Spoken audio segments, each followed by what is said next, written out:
د نړۍ تر ټولو یخ هیواد روس ده. د نړۍ تر ټولو ګرم هیواد بارکینا فاسو ده. د نړۍ تر ټولو زیات نفوس لرونکی هیواد هند ده. د نړۍ تر ټولو کم نفوس لرونکی هیواد واتیکان ده.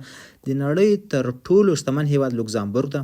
او د نړۍ تر ټولو غریب هیواد جنوبي سودان ده.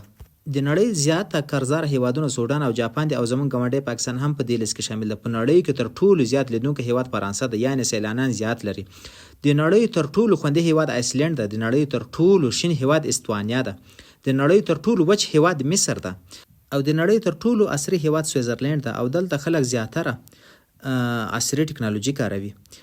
او د نړۍ تر ټولو غټ صحرا په الجیریا کې ده. او د نړۍ تر ټولو زیاته ټکنالوژي په چین هیواد کې کارول کیږي. او د نړۍ تر ټولو ناوله هیواد د چاد ده. په دوهم نمبر کې بنگلاديش راځي او په دریم نمبر کې بیا ګاونډی راځي. په دې ناولو کارو کې دوی همیشه نمرې وړي وي. په څلورم کې کانګو او په پنځم کې بیا هند راځي. د نړۍ تر ټولو پاک هیواد آیسلند ده. په کوم هیواد کې چې زیات عمر لرونکي کسان ژوند کوي، موناکو، هانګ کانګ او جاپان هم پکې راځي. او په نړۍ کې تر ټولو کم عمر لرونکي کسان چې ژوند کوي چاد او الجیریا دي. او د نړۍ تر ټولو خوشاله هیواد بیا فنلند ده. نور ویډیو څنګه و دوستانو په کومنټ کې ضرور راته ووایي.